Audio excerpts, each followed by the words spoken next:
अल्हम्दुलिल्लाह अल्हम्दुलिल्लाहिल क़ादिरिल मुक़्तदिरिल क़दीर वस्सलातु वस्सलामु अला सय्यिदिल बशीरिन नज़ीर व अला आलिहि व अस्हाबिहि व वारिसी हालिहि अल अमीनिल मकीन मुहिय्यिद्दीन बिरहमतिका या अरहमर राहिमीन व बअद।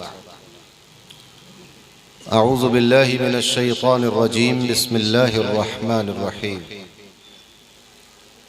व रफ़अना लका ज़िक्रक सदक़ल्लाहुल अज़ीम व बल्लगना रसूलुहुन नबियुल अमीनुल करीमुर रऊफ़ुर रहीम व नहनु अला ज़ालिका लमिनश शाहिदीन वश्शाकिरीन वल्हम्दुलिल्लाहि रब्बिल आलमीन। क़ाल अल्लाहु तबारक व तआला मुख़बिरन व आमिरा तकरीमन लिहक़्क़ नबिय्यिहि व तअज़ीमा इन्नल्लाहा व मलाइकतहु युसल्लूना अलन नबिय्य या अय्युहल्लज़ीना आमनू सल्लु अलैहि व सल्लिमू तस्लीमा। अल्लाहुम्मा सल्लि व सल्लिम व ज़िद व बारिक अलैहि व अला आलिहि व सहबिहि व वारिसि हालिहि व अला मन लदैहि सलातन व सलामन अलैका या रसूलल्लाह सल्लल्लाहु तआला अलैहि वसल्लम। चले जब हुजूर सुए फलक बलगल उला बिकमालिही, कोई देखे रुख की चमक दमक कशफत दुजा बेजमालिही। वो हैं बेमिसाल दरींचे शक हसनत जमीउ खिसालिही, उन्हें देख लें तो पढ़ें मलक सल्लु अलैहि व आलिहि। अल्लाहुम्मा सल्लि व सल्लिम व ज़िद व बारिक अलैहि व अला आलिहि व सहबिहि व वारिसि हालिहि व अला मन लदैहि सलातन व सलामन अलैका या रसूलल्लाह सल्लल्लाहु तआला अलैहि वसल्लम। अल्लाह तबारक व तआला का फजल व एहसान कि उसने हमें और आपको इस मुबारक महफिल में हाजिर होने की तौफीक अता फरमाई। काबिल मुबारकबाद है वो लोग जिन्होंने इस मजलिस को सजाया संवारा, और आप तमाम हजरात जो अपने घरों से चलकर यहाँ तशरीफ़ लाए। अल्लाह तबारक व तआला हम सबको जज़ाए खैर अता फरमाए, आमीन या रब्बल आलमीन।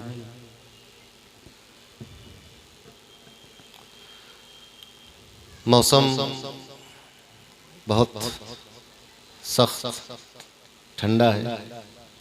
मुझे लगता है कि ये इस मौसम की चंद सर्द तरीन रातों में से एक रात है जी। इतनी यखबस्ता ठंड में आप हजरात यहाँ तशरीफ़ लाए, मुझे इसका बहुत एहसास है। इसमें कुछ बुज़ुर्ग लोग हैं, उम्र दराज हैं, ज़ईफ़ लोग हैं। या आपकी मोहब्बत कि आप यहाँ तशरीफ़ लाए। अल्लाह तबारक व तआला आपको सलामत रखे।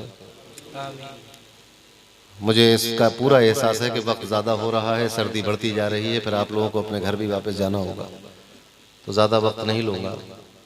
मगर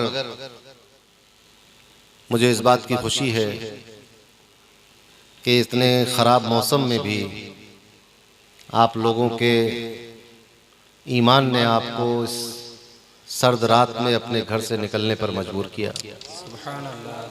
ये ईमान की गर्मी है जो इस सर्दी के मौसम की ठंड के ऊपर गालिब आती जा रही है।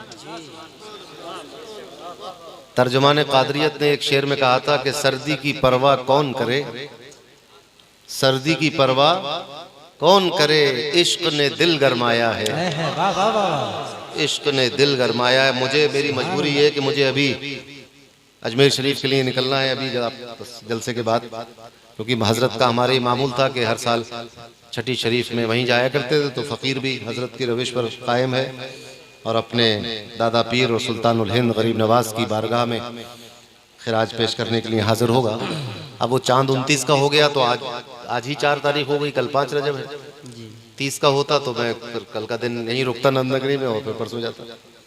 अगर अब मुझे आज रात को ही निकलना पड़ा, पूरी जो है यहाँ की सारी तरतीब डिस्टर्ब हो गई कि जो फातिहाएं सुबह फजर के बाद होना थी वो मगरिब के बाद। मगर ये आपकी मोहब्बत है, इसी की कदर है, इसलिए तो मैं आता हूँ यहाँ पर। सुभान अल्लाह, सुभान अल्लाह। कि आपका अपना कोई प्रोग्राम ही नहीं होता, जो कुछ मैं कह देता हूँ आप कर लेते हैं। माशाल्लाह, अल्लाह ताला आपको अच्छा रखे।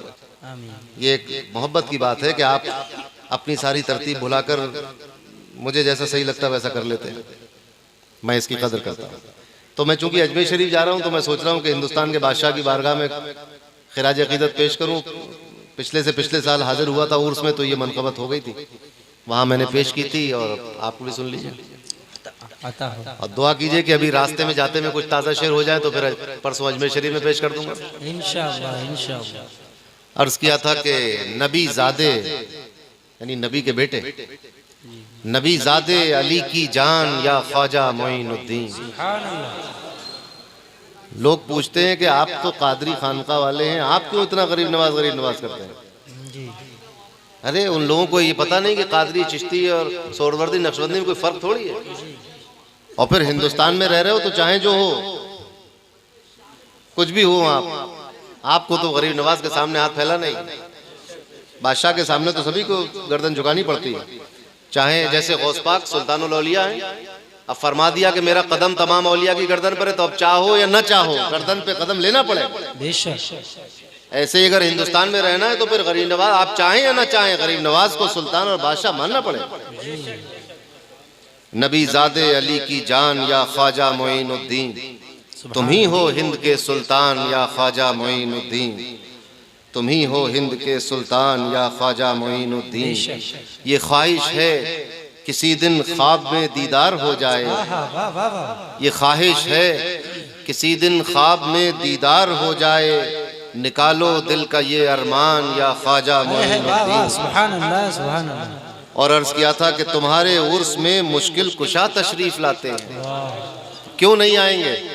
उनके बेटे, उनके नायब, उनके जानशीन का उर्स, तो अपने छोटों के यहाँ पर उनके बड़े अपने छोटों की हिम्मत के लिए, उनको इज्जत बख्शने के लिए, उनको बरकत पहुँचाने के लिए आते हैं, तो मुश्किल कुशा ज़रूर तशरीफ लाते हैं तो गरीब नवाज के उर्स में, और उनके मानने वालों की मुरादें और ख्वाहिशें पूरी करते हैं, मुश्किलें दूर करते हैं। जी इसका ये मतलब थोड़ी कि हाजिरी करने के लिए आ रहे हैं अजमेर शरीफ, वो तो खुद मौला अली मुश्किल कुशा, वो क्या किसी की हाजिरी को आएंगे? हाँ, इसका मतलब ये कि वो अपने बेटे की हिम्मत बढ़ाने के लिए, उर्स की इज्जत बढ़ाने के लिए, उर्स की रौनक बढ़ाने के लिए, और सारे हिंदुस्तान के वलियों को ये बताने के लिए कि ये सुल्तान का दरबार है, इसलिए मैं आया। वाह सुभान अल्लाह सुभान अल्लाह। आपको ताज पहनाने के लिए, आपकी बादशाहत का ऐलान करने के लिए तशरीफ लाते हैं। तुम्हारे उर्स में मुश्किल कुशा तशरीफ लाते हैं, करा दो मुश्किलें आसान या ख्वाजा मोइनुद्दीन। कितनी आसान बात है आमीन। कि मुश्किल कुशा आए हुए, बस आपको कहने की देर है कि हमारे गुलामों की मुश्किलें आसान कर दीजिए, कर देंगे। रसूल अल्लाह ने हिंदुस्तान तुमको अता करके, सुभान अल्लाह। बेशक नबी करीम सल्लल्लाहु अलैहि वसल्लम ने आपको सुल्तानुल हिंद बना दिया, हिंदुस्तान आपको अता कर दिया। तो रसूल अल्लाह ने हिंदुस्तान तुमको अता करके, गरीब नवाज पर तो जो एहसान रसूलुल्लाह ने फरमाया वो फरमाया, लेकिन हमारा हाल क्या है सुन लीजिए। रसूल अल्लाह ने हिंदुस्तान तुमको अता करके किया हम पर बड़ा एहसान या ख्वाजा मोइनुद्दीन। सुभान अल्लाह सुभान अल्लाह। किया हम पर बड़ा एहसान या ख्वाजा। कैसा बादशाह दिया, नर्म दिल, आला ज़र्फ, सबकी बात सुनने वाला, बेशक सबको अपने दरबार में हाजिरी की इजाजत देने वाला, सबके काम आने वाला, सबके गमों को दूर करने वाला सुल्तान। अगर कोई सुल्तान दे दिया हो तो सख्त, जी तो क्या होता हम लोगों का हाल? हम तो इतने बेअमल, नाकारा, बेइल्म, जाहिल, गंवार टाइप के लोग हैं। अब कोई सख्त बादशाह दे देते तो क्या हाल होता? मगर कितना नर्म हिल्म वाला, कुशादा ज़र्फ, बड़ा दिल वाला बादशाह दिया कि जैसे भी जाहिल गंवार आ रहे हैं सबको निभाओ, और ये नवाज सबको निभा भी रहे। तो ये तो हिंदुस्तान वालों पर बड़ा एहसान किया रसूलुल्लाह सल्लल्लाहु अलैहि वसल्लम। इससे ये बात समझ में आई कि हिंदुस्तान वालों को कितना चाहते हैं हुजूर। सुभान अल्लाह। क्या ऐसा बादशाह उन्होंने हिंदुस्तान को अता फरमा दिया। सुभान अल्लाह। रसूल अल्लाह ने हिंदुस्तान तुमको अता करके किया हम पर बड़ा एहसान या ख्वाजा मोइनुद्दीन। और ये भी अर्ज किया था कि ये तो मेरा मानना ये, मेरे वालिद का, मेरे शेख का मानना ये था, और मेरे शेख के शेख हुजूर कादरी दूल्हा का मानना भी कि बगदाद शरीफ तो वही जाएगा जिसको गरीब नवाज भेजेंगे।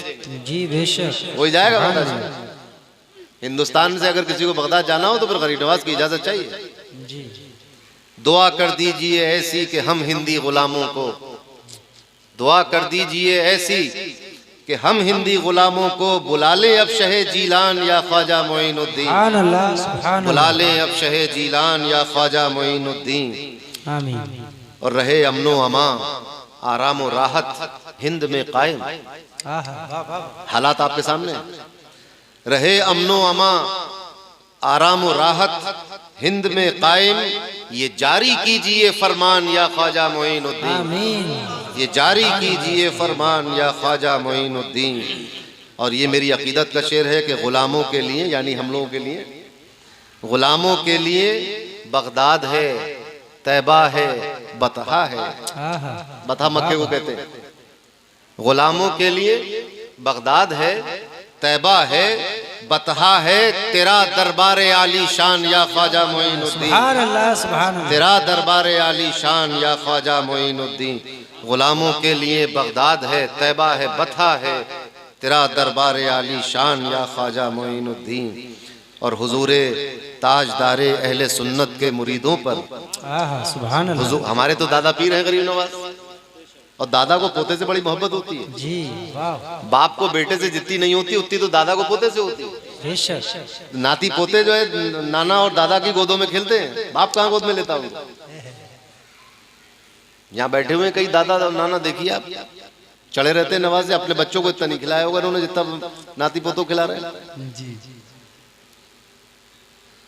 तो अर्ज किया था कि हुजूरे ताजदारे अहले सुन्नत के मुरीदों पर रहे जारी तेरा फैजान या ख्वाजा मोइनुद्दीन। आमीन। सुभान अल्लाह। और हफ्ते में अर्ज किया था कि है फैज़े कादरी दूल्हा नवाजिश पीर सालिम की, है फैज़े कादरी दूल्हा नवाजिश पीर सालिम की, बना इश्की तेरा मेहमान या ख्वाजा सुभान अल्लाह, सुभान अल्लाह। बना इश्की तेरा मेहमान या ख्वाजा मोइनुद्दीन। अल्लाहुम्मा सल्ली व सल्लिम व ज़िद व बारिक अलैहि व अला आलिहि व सहबिहि व वारिस हालिहि व अला मन लदैहि सलातो व सलामन अलैका या रसूल अल्लाह सल्लल्लाहु अलैहि वसल्लम। सर्दी का मौसम देख के मुझे एक रिवायत याद आ रही। मुहद्दिसीन ने रिवायत की हदीस, कहा कि मदीने में सर्दी के मौसम में, इतनी सर्दी तो वहाँ नहीं होती जितनी यहाँ होती, मगर फिर भी वहाँ सर्दी होती। तो ये बता रहे थे कि हुजूर नबी करीम सल्लल्लाहु अलैहि वसल्लम कितने हलीम और बाअखलाक आला अखलाक के थे। तो रिवायत आई कि मदीने में सर्दी के मौसम में होता ये था कि मदीने शरीफ में सुबह सुबह घर की औरतें अपने बच्चों को पानी का बर्तन लेके भेजती थी हुजूर के पास। कहती थी अपने बच्चों से कि जाओ हुजूर से कहना इसमें हाथ डाल दे। सुभान अल्लाह। और सुबह सुबह एक बर्तन ले जाते थे बच्चे हुजूर के पास फजर की नमाज के बाद कि हुजूर इसमें हाथ डाल दे, तो आप अपना हाथ उसमें डाल देते थे, घर में चला जाता था। सुभान अल्लाह। अब उनकी जो भी नियत रही हो कि बरकत वाला हो जाएगा पानी, या पानी कम खत्म नहीं होगा, क्योंकि वहां तो ऐसे अरब रेगिस्तान का मामला है, कोई इतना पानी का वो भी नहीं, तो थोड़ा सा ही पानी दिन भर चलाना होता था। तो या तो इस वजह से बरकत के लिए, शिफा के लिए, तो रोजाना का मामूल ये था। तो जब सर्दी का मौसम आता था और बहुत सर्दी होती थी और बच्चे अपने अपने घरों से ठंडे पानी का बर्तन लेके आते थे, तो हुजूर किसी को मना नहीं करते थे। सुभान अल्लाह। उस सर्दी के मौसम में भी ठंडे पानी में हाथ डाल दिया करते थे। तो मैंने ये सोचा कि हमारे सरकार तो सर्दी के मौसम में ठंडे पानी में हाथ डाल देते थे, हम सर्दी के मौसम में इतने मफलर और जैकेट और स्वेटर और आबा और चोगा पहन के एक जलसा नहीं कर सकते क्या? वो कर सकते। तो नबी करीम की शान तो निराली थी। उनको सर्दी और गर्मी सब अल्लाह ने उनके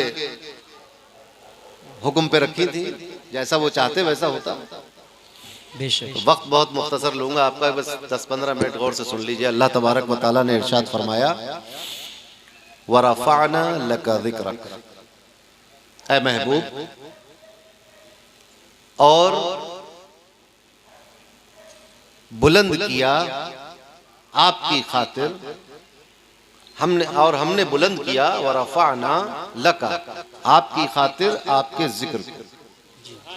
ये अल्लाह ने नबी करीम सल्लल्लाहु अलैहि वसल्लम से फरमाया, हमने और हमने आपकी खातिर आपके जिक्र को बुलंद कर दिया। इसकी बहुत तफसीरें उलमा ने की हैं। माना तो इसका वही है जो जाहिर हो रहा है, उससे तो बदला नहीं जा सकता, ना उदूल किया जा सकता। क्यों बोला? माना तो वही रहेगा। अब आपके जिक्र को आपकी खातिर बुलंद कर दिया, माना तो यही है, मगर इसकी तफसील बहुत लिखी है लोगों ने मुख्तलिफ तौर पर अपने अपने अंदाज में। मैं ये चाहता हूं, मैं भी छोटा मोटा तालिब इल्म हूं उलूम कुरान और तफसीर का, कि मैं अपने तौर पर इसकी एक तफसीर कर दूं। सुभान अल्लाह, सुभान अल्लाह। बहुत सारी तफसीरें कि आपके जिक्र को बुलंद किया, जहां अल्लाह का जिक्र होगा वहां आपका जिक्र होगा, ये भी इसका एक माना है। पूरी दुनिया आपका जिक्र कर रही है, आसमानों पर फरिश्ते आपका जिक्र कर रहे, खुद आपका रब आप पर दुरूद भेज रहा है। सुभान अल्लाह, आपका जिक्र बुलंद हुआ। वरफ़अना लका ज़िक्रक, तमाम अंबिया आपका जिक्र करते हुए आए। हजरत आदम अलैहिस्सलाम ने आपको याद किया, हजरत नूह ने, हजरत शीश ने, हजरत पूरा चला आ रहा है, सारे नबियों ने, तो आपका जिक्र बुलंद हुआ। और मुझे जो समझ में आ रहा है कि आपकी उम्मत के औलिया और उलमा के जरिए भी आपका जिक्र बुलंद हुआ। बेशक, सुभान अल्लाह, सुभान। आप देखिए जहां जहां उलमा, मुहद्दिसीन, औलिया और अफा पहुंचे वहां नबी का जिक्र बुलंद हुआ। बेशक। आज हम यहाँ बैठे गरीब नवाज का जिक्र कर रहे हैं, अल्हम्दुलिल्लाह। तो जिस तरह रसूल का जिक्र खुदा का जिक्र है, इसी तरह रसूल की उम्मत के वलियों का जिक्र रसूल का जिक्र है। बेशक, सुभान अल्लाह। किसका जिक्र कर रहे हो? हुजूर के उम्मत के एक वली का जिक्र कर रहे हैं। वाह वाह वाह। तो जब उम्मत का जिक्र होगा तो नबी का जिक्र होगा। बेशक, क्योंकि बगैर नबी के उम्मत नहीं होती। जब दुरूद पढ़ता है खतीब जुमे के खुतबे में तो क्या कहता है? व अला आलिही व अस्हाबिही अजमाइन व अला उलमाए उम्मतिही व औलियाए मिल्लतिही। सुभान अल्लाह। तो जब मिल्लत और उम्मत के उलमा और औलिया का जिक्र होगा तो मिल्लत किसकी है, उम्मत किसकी है? तो जब उम्मत का जब देखो, जब तुम कहोगे रसूल, किसका रसूल है? तो अल्लाह का जिक्र होगा, होगा कि नहीं?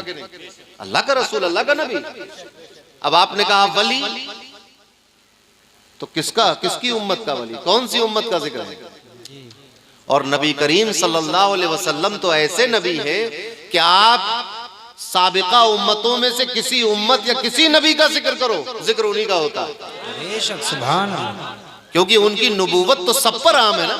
हजरत आदम से लेकर हजरत ईसा तक सारे नबी उनकी उम्मत में। अपने अपने वक्तों में अंबिया तशरीफ लाए, लेकिन आपकी नबी करीम सल्लल्लाहु अलैहि वसल्लम की उम्मत, आपकी नबूवत तमाम जहान पर आम है। इसीलिए सैफुल्लाह मसलूल ने फरमाया था कि बशर या बुल बशर कैसे भला उसके बराबर हो। बशर या बुल बशर यानी हजरत आदम, बशर यानी इंसान, बशर या बुल बशर कैसे भला उसके बराबर हो। अबुल आलम हो जो और मजहरे अल्लाह अकबर हो। सुभान अल्लाह, सुभान अल्लाह। तो उनकी नबूवत और उनकी उबूवत तो सब पर आम है। फाजले बरेलवी कहते हैं एक जगह पर कि उनकी नबूवत उनकी उबूवत है सब पे आम। उम्मुल बशर उरूस उन्हीं के पिसर की है। वाह वाह। तो सब पे आम है। तो औलिया का जिक्र होगा तो नबी करीम का जिक्र होगा। आज हिंदुस्तान में गरीब नवाज का जिक्र हो रहा है, नबी का जिक्र है। गरीब नवाज का जिक्र हो, रसूल का जिक्र है। गौसे आजम का जिक्र हो, रसूल का जिक्र है। अब आप देखते चले जाएं, कोई बस्ती, कोई पहाड़, कोई शहर, कोई गांव ऐसा है जिसमें वली का मजार ना हो। हर जगह आपको कोई ना कोई बुजुर्ग मिलेगा। तो इस तरह अल्लाह ने अपने नबी के जिक्र को बुलंद फरमा दिया। सुभान अल्लाह, सुभान अल्लाह। और ये याद रखिए कि वली और बुजुर्ग वही होता है जो शरीयत का पाबंद हो। बेशक, सुभान अल्लाह। जो हुजूर की सुन्नतों का, शरीयत का पाबंद नहीं होता, वो सब कुछ हो सकता है, अल्लाह का वली नहीं हो सकता। जादूगर हो सकता है, हवा में उड़ सकता है, पानी पे चल सकता है, लेकिन वली नहीं हो सकता। वली होने के लिए तो रसूलुल्लाह की इताअत, इत्तिबा, पैरवी जरूरी है। बेशक। इसीलिए बड़े बड़े जादूगरों को आपने देखा। आज जिस सुल्तानुल हिंद के जिक्र में हम बैठे हैं, उनके जमाने में भी एक बड़ा जादूगर था, हवा में उड़ रहा था बगैर हवाई जहाज के। कोई पैराशूट नहीं, कोई पैराग्लाइडिंग नहीं, हवा में उड़ रहा है। लोग देख के मरूब हो रहे हैं, कह रहे भाई ये बड़ा ताकतवर इंसान है, हवा में उड़ रहा है। गरीब नवाज ने अपने पैर से खड़ाऊ निकाली, लकड़ी की, बेजान लकड़ी। वाह वाह वाह। अभी इस पर इतनी बहस होती कि जानदार है कि बेजान है कि पत्थर है कि मजार है कि कब्र में क्या है क्या नहीं, इस पर बड़ी बहस होती। वो तो जाने दीजिए। पैर की खड़ाऊं जो सूखी हुई लकड़ी की थी, कटी हुई लकड़ी की थी, मरी हुई लकड़ी की थी, खड़ाऊं निकाल के हवा में फेंकी तो खड़ाऊं उड़ने लगी सुभान अल्लाह सुभान और उड़ते उड़ते जादूगर के सामने पहुंच गई अल्लाह। और जादूगर के सर पे मारते मारते मारते मारते नीचे उतार लिया। और लोग आज इसी चक्कर में पड़े कि वली जिंदा हैं कि मर गए। अल्लाह। वली के पैर की सूखी हुई खड़ाऊं लकड़ी की, बेजान खड़ाऊं की ताकत ही है। तो जादूगर तो हो सकते हवा में उड़ने वाले, लेकिन पैर भी नहीं करते तो वो वली नहीं हो सकते। मगर अब दुनिया में चमत्कार को नमस्कार है। अकीदे मजबूत करो, ईमान अच्छा रखो। सारे काम करने वाली जात सिर्फ अल्लाह की है। बेशक। उसकी मर्जी के बगैर एक पत्ता भी नहीं हिलता। आपने सुना होगा बचपन में अपने बुजुर्गों से घर में कि अल्लाह की मर्जी के बगैर पत्ता भी नहीं हिलता। तो सारा काम करने वाली जात एक, सारे काम में हम लोगों के, आपके, पूरी दुनिया के काम में असर पैदा करने वाली जात एक, बेशक। सारी दवाओं जड़ी बूटियों में शिफा डालने वाली जात एक, बेशक। वो है अल्लाह की। बेशक।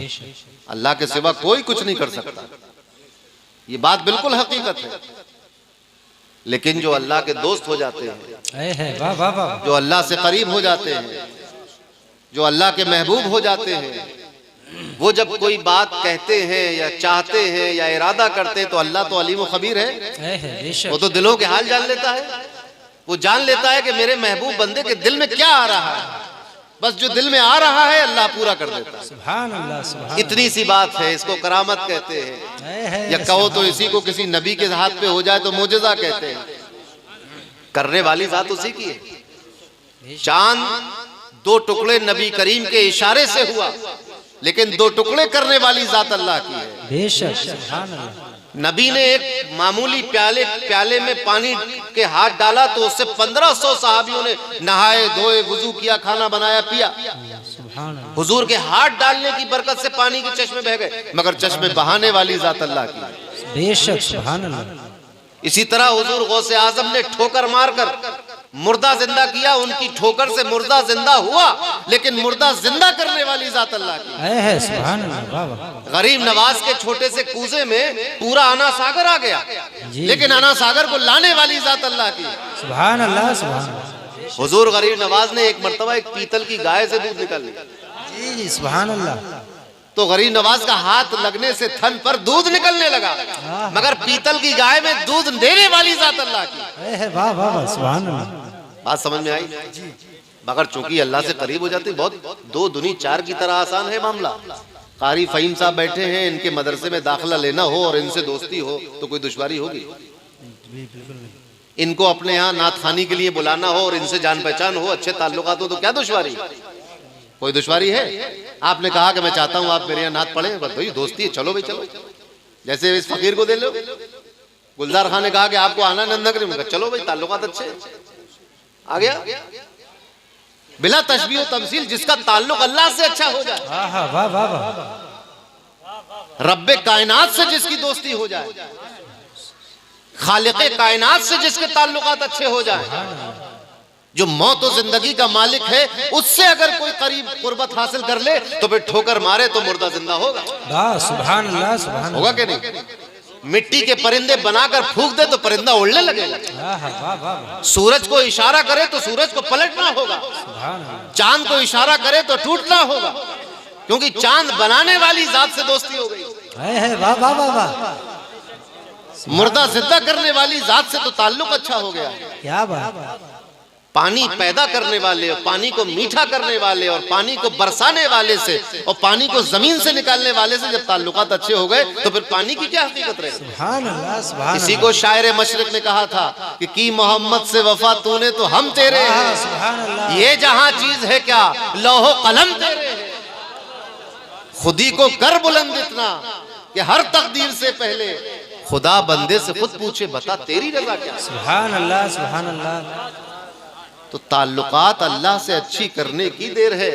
जी जिस शहर में बैठे हो महबूब इलाही का शहर है। सुभान अल्लाह सुभान अल्लाह। अभी मौलाना कैफुल साहब जो तकरीर कर रहे थे उसमें महबूब इलाही का जिक्र आया जी कि दिल्ली दुल्हन बनी दूल्हा निजामुद्दीन। महबूब इलाही कैसा ताल्लुकात अल्लाह से अच्छा किया। बेशक ऐसे ताल्लुकात अच्छे कर लिए कि दिल्ली के बादशाह ने कहा कि निजामुद्दीन की लंगर खाने को कोई अनाज नहीं देगा। है ये कहा कोई तेल नहीं देगा, कोई गल्ला नहीं देगा। बड़ा लंगर चलाते हैं, नहीं देगा कोई। भाई तुम तो ठहरे दिल्ली के बादशाह, तुमने मना कर दिया। मगर ताल्लुकात तो उससे अच्छे हैं जो तुम्हें भी रिस्क देता है, दिल्ली वालों को भी रिस्क देता है, और अगर पत्थर में कोई कीड़ा पैदा कर दे तो उसको भी रिस्क देता है। बेशक सुभान तो अल्लाह महबूब इलाही के ताल्लुकात तो रज़्ज़ाक़ से अच्छे थे, सुभान अल्लाह। जो तमाम कायनात को रिस्क देने वाला है, उससे ताल्लुकात अच्छे थे। तो उनके लंगर खाने में कौन सी कमी हो जाती है। सुभान अल्लाह सुभान अल्लाह। ताल्लुकात उससे अच्छे होने चाहिए। गरीब नवाज के ताल्लुकात उससे बेहतर बहुत अच्छे थे, उनके अपने रब से ताल्लुकात बहुत अच्छे थे। गरीब नवाज के बारे में आपके मुरीदीन और खुलफा का कहना यह है कि हमारे पीर व मुर्शिद हुजूर गरीब नवाज को फुर्सत कम मिलती थी, दिन भर लोग आते थे, उनको दीन सिखाना, कलमा पढ़ाना, तरबियत करना, इस वजह से उनको वक्त नहीं मिल पाता था, तो कुरान शरीफ की तिलावत कम कर पाता। समझ रहे बात को? क्या कहा उन्होंने कि टाइम कम मिलता था, क्योंकि आप सोचिए कि सुल्तानुल हिंद की बारगाह में लोग आ रहे हैं, दीन सीख रहे हैं, कोई कलमा पढ़ रहा है, कोई नमाज सीख रहा है, कोई, तो वक्त कम मिलता था। इसलिए सिर्फ दिन में 2 कुरान शरीफ की तिलावत करते थे। सुभान अल्लाह सुभान अल्लाह। इतने मसरूफ थे हमारे पीर साहब। मुरीदीन कह रहे हैं कि हमारे शेख, हमारे गरीब नवाज इतने मसरूफ रहते थे दिन भर के तिलावत कम कर पाते थे, तो 2 कुरान शरीफ ही पढ़ पाते थे दिन भर में। आप सोचो कैसा ताल्लुक था। ऐसा क्यों होता था? क्योंकि वक्त बनाने वाले से ताल्लुकात अच्छे थे। सुभान अल्लाह। जिसने वक्त बनाया है, जिसने सूरज चांद सितारे बनाए हैं, जिसने गर्दिशे लैलो नहार बनाई है, जिसने दिन निकाला है, रात निकाली है, उससे ताल्लुकात अच्छे थे, तो फिर दिन में कुछ भी काम कर सकते हैं। सुभान अल्लाह सुभान अल्लाह। क्या बात। बदायूं का जिक्र आया था। मदीनतुल औलिया बदायूं वलियों का शहर है। उसी शहर का एक रोशन और दरख्शां आफताब और महताब हुजूर महबूब इलाही दिल्ली में आराम फरमा। सुभान अल्लाह। बेशक आपकी पैदाइश बदायूं की, आपके वालिद आपके दादा बदायूं में आराम फरमा। जी मदीनतुल औलिया एक से एक वली मौजूद है, बड़ी बड़ी करामतें भी हैं। एक बुजुर्ग तो आप सोच रहे होंगे करामत तो सिर्फ ऐसी होती कि हवा में उड़े और मुर्दा जितना कर दिया ठोकर मारे। एक बुजुर्ग ऐसे थे बदायूं में, हुजूर महबूब इलाही के उस्ताद। उनकी करामत ये थी कि जिस बच्चे ने एक बार सबक उनसे पढ़ लिया तो फिर पूरे कुरान शरीफ का हाफिज हो जाता था। वाह वाह वाह वाह। सुभान अल्लाह सुभान अल्लाह। कभी सुनी ऐसी करामत? ऐसे कारी थे वो, ऐसे उस्ताद थे कि जो बच्चा एक सबक उनसे पढ़ लेता था फिर उस सबक की बरकत से पूरा कुरान उसको याद हो जाता था। सुभान अल्लाह। ये सब क्यों था? क्योंकि अल्लाह से ताल्लुकात अच्छे। सुभान अल्लाह। और अल्लाह तबारक व तआला से ताल्लुकात बातें करके अच्छे नहीं होते, बातें बनाने से नहीं अच्छे होते, अमल करके अच्छे होते। अकीदा अच्छा हो और नेक आमाल हो तो फिर अल्लाह से ताल्लुकात अच्छे होते। आप जरा सोचे, जो लोग हज करने गए हैं, उम्रा करने गए, उन्होंने देखा काबे शरीफ की ज़ियारत की है कि नहीं? कितनी अजीम जगह है। उसी काबे के मताफ में जब तुम तवाफ पूरा कर लेते हो तो 2 रकअत पढ़ी जाती है नफल। कहाँ पढ़ते हैं? मकाम इब्राहिम पर। अरे काबा तो चारों तरफ से काबा है भाई, चाहे इधर से मुंह करके खड़े हो जाओ, चाहे उधर से खड़े हो जाओ, चाहे इधर, मगर क्या हुक्म है कि मकाम इब्राहिम पर पढ़ो। सुभान अल्लाह। ऐसे ताल्लुक अल्लाह से, ऐसा ताल्लुक कि अल्लाह ने दोस्ती का ताल्लुक इतना ऊंचा कर दिया उनका कि उनको खुल्लत के मकाम पर फैसला, सुभान अल्लाह, खलील बना लिया। तो अब पूरी दुनिया को हुक्म दिया गया कि तवाफ जब पूरा हो तो मेरे खलील के कदमों के निशान के पास आकर 2 रकत पढ़ो। सुभान अल्लाह, सुभान अल्लाह। उस मकाम पे जगह ना मिले तो उसके आगे पीछे कहीं, मगर नियत यही हो कि मकाम इब्राहिम सामने हो। बेशक, सुभान अल्लाह। तो ताल्लुकात अच्छे होने की बुनियाद पर है। अल्लाह से ताल्लुकात आमाल की बुनियाद। नेक आमाल के साथ। अकीदा अच्छा हो, अमाल अच्छे हो। अमाल क्या होंगे? सबसे पहला नंबर नमाज का है, नमाज की पाबंदी करना होगा। अब अगर नमाज की पाबंदी नहीं की, नमाज कज़ा कर दी, कोई एहसास भी नहीं है, चढ़ी जा रही नमाजें हमारे खाते में लिखी जा रही हैं, ये कज़ा हो गई, 2 कज़ा हो गई, 3 कज़ा हो गई, कोई एहसास ही नहीं, तो फिर क्या ताल्लुकात अच्छे? फिर तो ताल्लुकात बुरे हो जाएंगे, जी दूरियां बढ़ जाएंगी। और जब दूरियां बढ़ जाती हैं तो फिर तो अब जो शिफा देने वाला है वही नाराज है। तो फिर खाते रहिए दवा, कराते रहिए दुआ, करते रहिए इलाज, इस अस्पताल से उस अस्पताल, इस बाबा से उस बाबा, इस तावीज से उस तावीज, कुछ नहीं होता। क्योंकि शिफा देने वाला, हालात को ठीक करने वाला तो वो है, बाबा तो है नहीं, ना डॉक्टर है। ताल्लुकात अच्छे हो तो अल्लाह से, क्योंकि हम सब अल्लाह के बंदे हैं, तो हमारे अपने मौला से, अपने माबूद से, अपने मालिक से, अपने खालिक से, जो हमें खिला रहा है, पिला रहा है। इस सर्दी में भी हमें देखिए आप, बर्फ जमने नहीं दे रहा है, गर्म रखे हुए, बिस्तर अच्छे दिए हैं उसने सोने के लिए, खाना दिया है, गर्म पानी है हमारे घरों में, कितनी नेमतें हैं उसकी। उसकी नेमतों को हम गिन नहीं सकते। उसके बावजूद हमारे आमाल ऐसे कि बताइए, याद ही नहीं कि फजर की नमाज पिछली बार आखिरी बार कब पढ़ी, कुछ याद ही नहीं। ईशा की नमाज पढ़ के कब सोए थे कुछ पता नहीं। रोजे महशर के जहां जुदाज बुवत, अव्वली पुरसिश नमाज बुवत, सबसे पहले नमाज की पुरसिश होनी। तो हमें अपने रब से ताल्लुकात अच्छे करने। जब ये ईमान हमारा है कि मौत और हयात का खालिक वो है, उसकी मर्जी और हुक्म के बगैर मौत का फरिश्ता आ नहीं सकता, जी उसकी मर्जी के बगैर कोई सेहत दे नहीं सकता, तो फिर उससे तो एक अक्लमंदी का तकाजा ये कि उससे मामलात अच्छे रखो। सुभान अल्लाह। किसी ने कहा था कि तरीके मुस्तफ़ा को छोड़ना है वजह बर्बादी, इसी से कौम दुनिया में हुई बेइख्तिदार अपनी।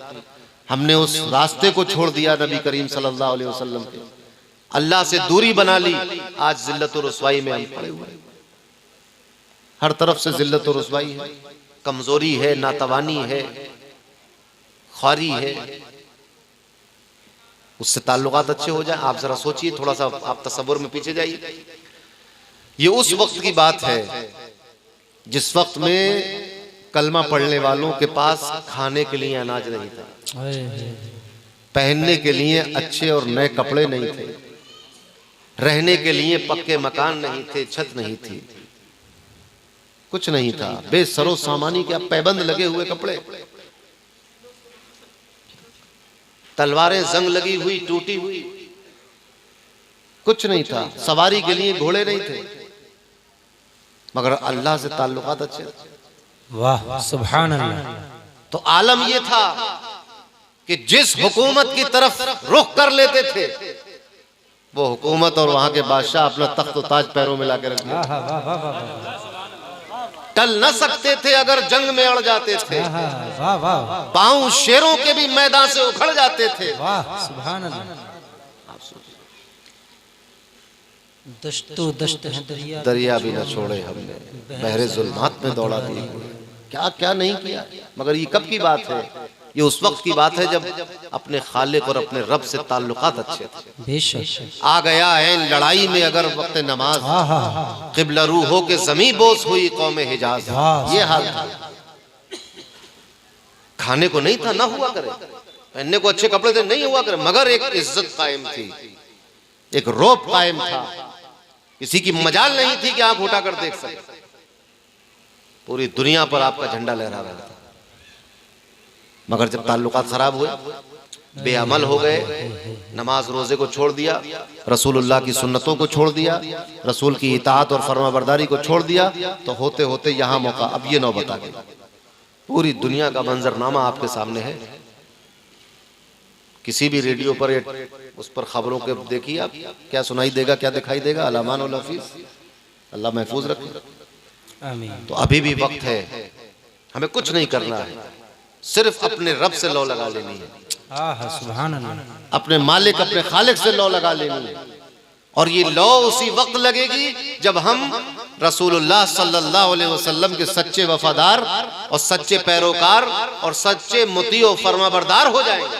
जी बेशक। उनकी सीरत तैयबा से सबक हासिल करें, उनकी सुन्नतों को अपनाएं, उन्होंने जो इरशाद फरमाया उसको सीखें, तो फिर मोमिन हो तो बेतेग भी लड़ता है सिपाही। वाह वाह। मुसलमानों को तो हथियार की जरूरत ही नहीं, तो खामखा जबरदस्ती का इल्जाम, तो हथियारी मुसलमान ईमान ले आया उस पर जिसको मौत और जिंदगी का मालिक है, अब क्या जरूरत है किसी हथियार की। मोमिन हो तो बेतेग भी लड़ता है सिपाही।